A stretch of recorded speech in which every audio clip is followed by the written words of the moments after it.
Hi, I'm Professor Lynn Ritchey, and in this video we're going to look at diversity in the workplace and the work of Geert Hofstede and his dimensions of national culture.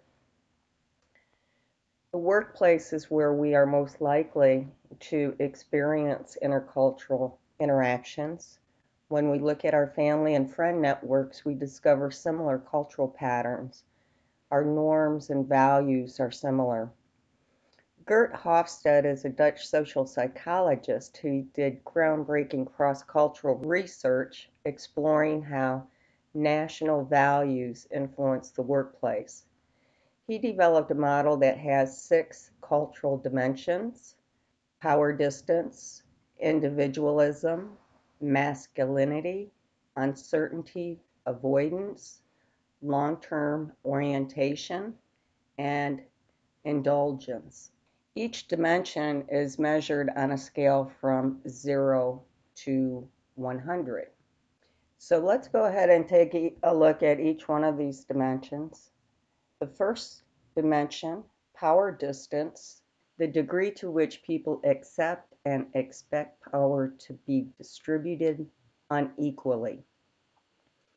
So low power distance societies would be looking at more equality in terms of their interactions with other people.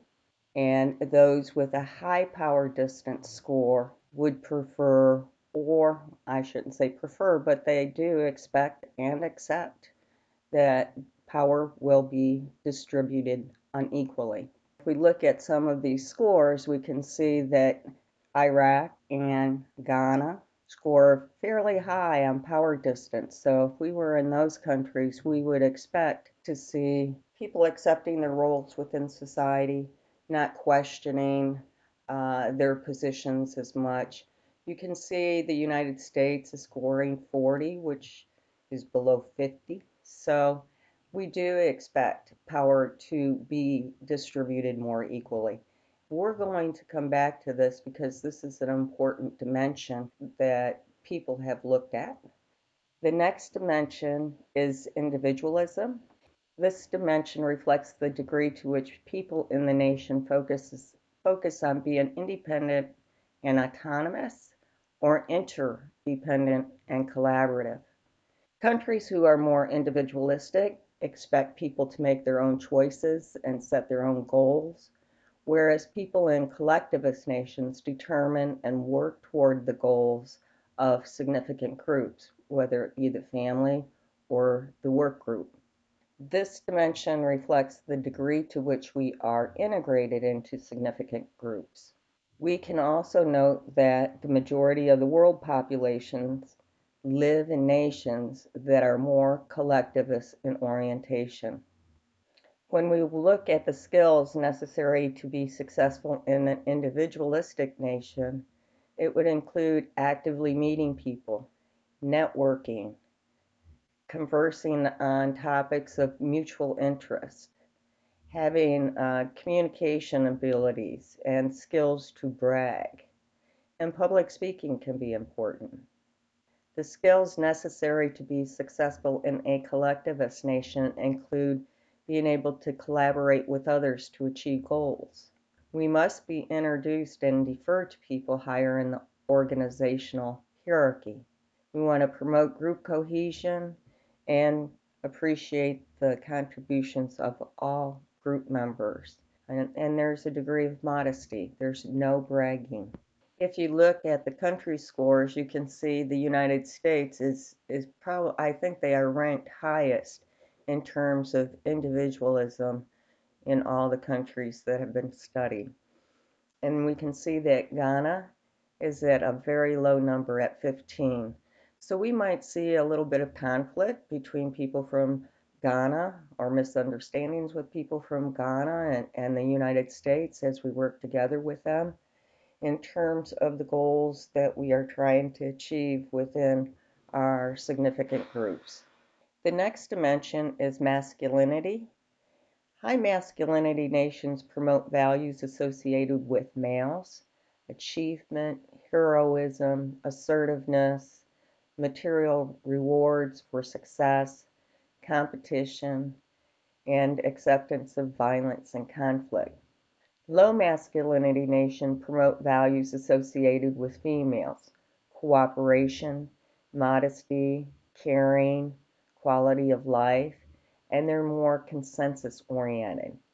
You can see that Japan has the highest masculinity score, and so you're going to, even more than what we would assume in the United States, focus in on those male values.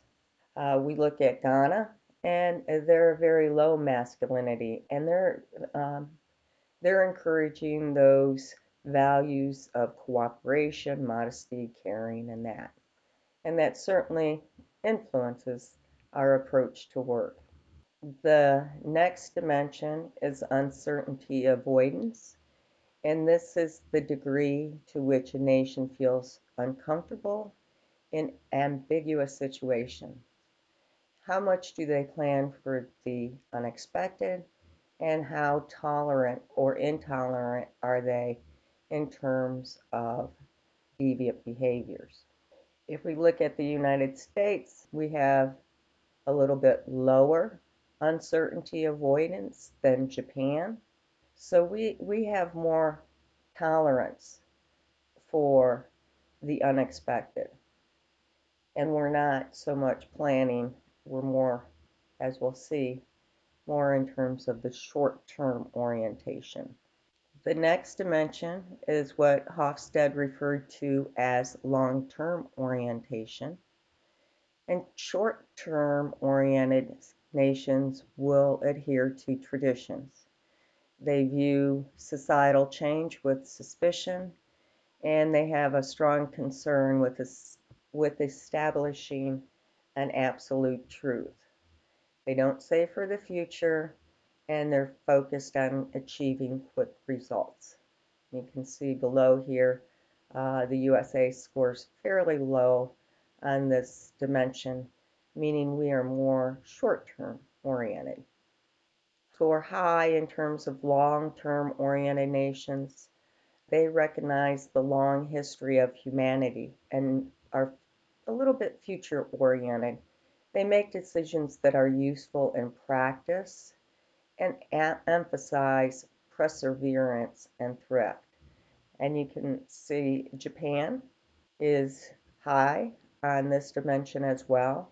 And so we would expect them to see and understand historical events in terms of planning for their society and trying to predict future events. The final dimension Hofstede looked at was indulgence. Low indulgent nations view life as hard and duty is important, and so we'll see a high degree of restraint in low indulgent countries like Japan and Iraq. High indulgent nations the focus is more on the good things in life, living free, being impulsive, our friends are important, and life is good. And we see Ghana and the USA scoring similarly on this dimension. It's really interesting to look at the world maps of Hofstede's 6 dimensions, and I've included them here, but I encourage you to go and visit the Hofstede website, and you can see these a little bit better. But as I mentioned, you can look at the collectivism, individualism scale, and you can see that the majority of the world are living in countries that are more collectivist oriented. Do take some time to explore the Hofstede Insights website to compare countries on the dimensions. There's over 70 countries. I think there's around 90 countries that you can compare with each other. And after you explore that, be sure to read the reports for the countries and see if you can determine what type of misunderstandings could occur depending on the scores within these nations. We're going to continue to look at some of the work of Hofstede In our next video, we're going to look at organizational culture. Okay, see you soon.